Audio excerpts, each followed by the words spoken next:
Hello and welcome to today's episode of Filling the Gap, your one-stop shop for Pacers Gap Year coverage. I'm your host, Andrew Schreiner. Today, we're finally talking about a Pacers win. Once again, last night, they took care of the Charlotte Hornets, 127-118. And as a side note, I was in the building with our host student. My wife and I are hosting a student this semester, and she's now been in the building for the only 2 wins. She's 2-0 on the year. So I think if anyone from the Pacers organization is watching this, they are welcome to reach out. We will make sure she's in attendance if someone can provide us with season tickets so they can at least win the rest of their home games while she's there. No, I'm kidding. But it was a great game to see. It was nice to finally see the Pacers look sort of Pacer-y again. They had 38 points in the first quarter and 70 points in the first half. The ball was moving. They shot well. They were finally over 50% for much of the game. They did slow down a little bit in the fourth quarter offensively, but they still shot 54 on the game. They shot 42% from the three-point line. It was like the Pacers, like the team that we expected to see this season. And they were really led offensively by Benedict Mathurin, especially early in the game, sort of the opposite of his return against Detroit. He had 24 points. He was 8 of 9 from the free throw line. He also had 12 rebounds. And so it was nice to see him pitch in offensively, kind of start to finish. That was actually one of my keys to the game, is to get 4 quarters. I will say part of their struggles offensively in the fourth quarter, I think, fell to Mathurin. He was not nearly as involved, and he looked tired. After the game, someone asked him if he felt that way, and he sort of shrugged it off. But watching the game, it seemed like he maybe wasn't fully in game shape exactly. But the Pacers, they end up winning by 9, but they were ahead by over 20. They were up 21, actually, at one point in the, it was 23 in the fourth quarter, after TJ McConnell hit his second 3 of the night, and he was 2 for 2, which is unusual for TJ. Teams have really been daring him to shoot lately. And So he made a 3 with about 8 minutes to go in the fourth quarter. Charlotte calls a timeout. And then out of that timeout, they go on, I believe, a 15-0 run in the fourth quarter to make it a game. But they were never able to get it closer than 7, which was big. The Pacers were able to string together enough stops. They still never, completely buried Charlotte, but they were able to get enough stops and make enough buckets down the stretch to see out the game with relatively little drama, though Benedict Mathurin did have a great hustle play on the defensive end, a chase down block that Rick described as the play of the game on Colin Sexton. That would have made it a 6-point game for Charlotte. Instead, they go down and get a bucket on the other end, and it's 8 again. So shout out to Benedict Mathurin for a great night in his return. Now in 4 games he's played this season, he's averaging almost 28 points per game. And so I think as he stays healthy, he's going to assert himself into the most improved player conversation, as we expected at the beginning of the year.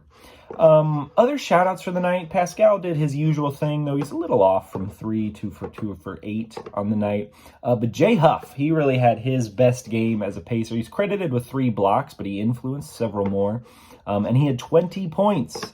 4 of 9 from 3. He had a huge dunk in the second half. He actually started the second half, and that was big because Isaiah Jackson and Tony Bradley both had serious problems with fouls in the first half. Both had 2 within the first quarter. Both picked up their 3rd in the second quarter. And so Jay Huff saw out a lot of the second quarter and then started the second half. He ended up playing 27 minutes, which has been, I think, by far his season high for the year. But a great night from Jay Huff. It was good to see him. What was different about this game for the Pacers, as opposed to the rest of the season, was the bench production. This game really separated in the early part of the second quarter. And so if you just look at plus minus, sometimes that can be a little misleading. I don't love to rely on plus minus too heavily, but the group of McConnell, Huff, Shepard, and Siakam. They all finished with a plus-minus of at least plus 16. Siakam plus 25, McConnell 18, Huff 17, Shepard 16.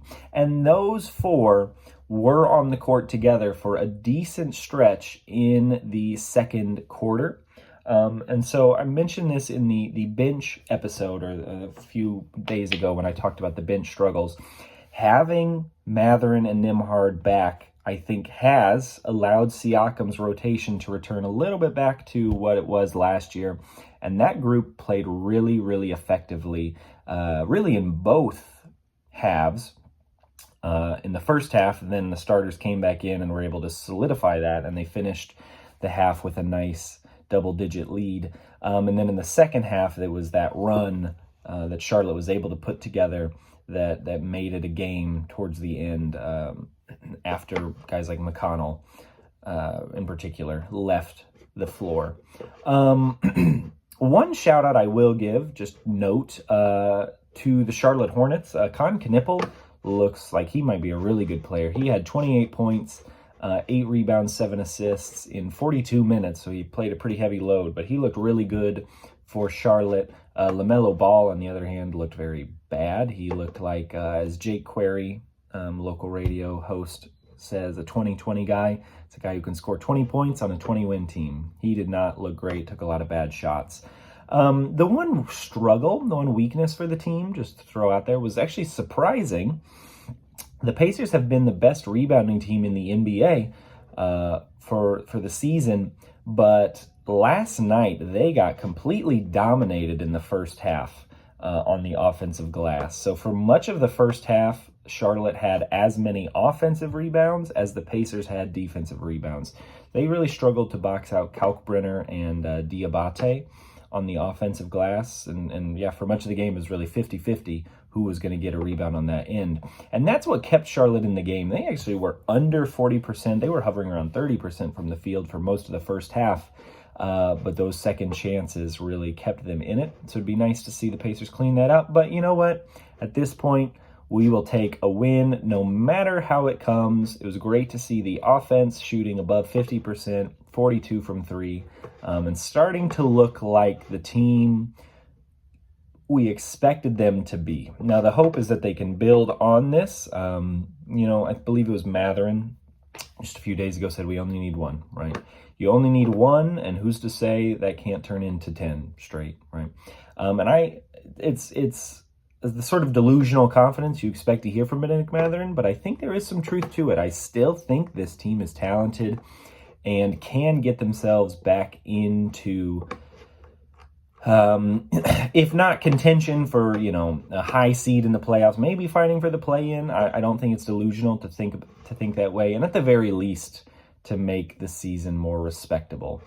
And so they do have a little bit of a tough challenge. They've got a divisional slate coming up here on Friday night. They take on Cleveland at Cleveland. It's a road game. Cleveland's 10-6. They're one of the favorites in the East. They've started out pretty well, looking pretty good. Obviously, Donovan Mitchell is a lot to handle. He's actually averaging over 30 per game for Cleveland this season, so it'll be the first of a playoff rematch that will take place 4 times this season as a divisional opponent.